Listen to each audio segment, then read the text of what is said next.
लेके मेरे बाल काटा बीच बीच से। अब देखिए कैसे कैसे काट लिया बाल।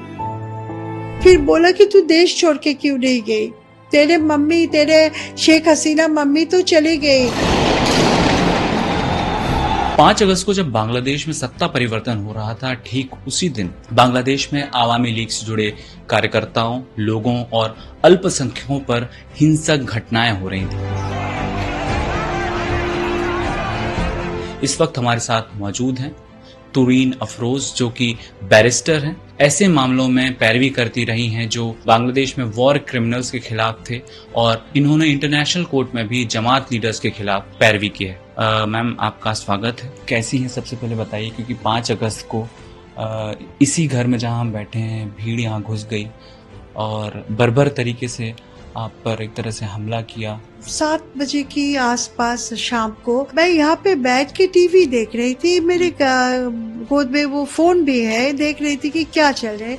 इसी वक्त यहाँ से दरवाजे से 2 लड़का आए, बोले कि तू हिजाब क्यों नहीं पहनते। लेकिन जब वो हिजाब की बात कर रही थी तब उसने बोला कि हिजाब तो पहनोगे आप, अब तो तुमको पहनना ही पड़ेगा। आप ये जो मेरे टेबल के ऊपर ये कैंची रहते हैं, क्योंकि मेरे मेडिसिन बॉक्स भी यहाँ पे है, मैं मेडिसिन काट लेती हूँ कभी कभी, तो ये रह जाता है।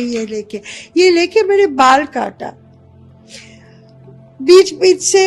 अब देखिए कैसे कैसे काट लिया बाल, ऐसे काटा। फिर बोला कि तू देश छोड़ के क्यों नहीं गई। और उसके बाद उन्होंने पेंसिल लेके इस साइड से वो मेरी पैर में, आप देखिए इस पैर में उसने दबाने लगा है।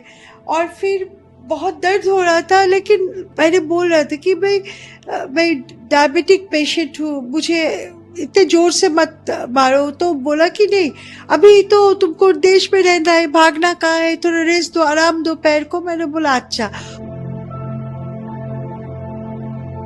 आपको खास तौर पर क्यों टारगेट किया गया इस पूरे वाकये में? मैंने पॉलिटिक्स में नहीं हूँ, लेकिन है सिंपैथाइजर हूँ अवामी लीग के, ये बात तो सही है। एक्टिविस्ट भी रही हूँ for the trial of war criminals in Bangladesh.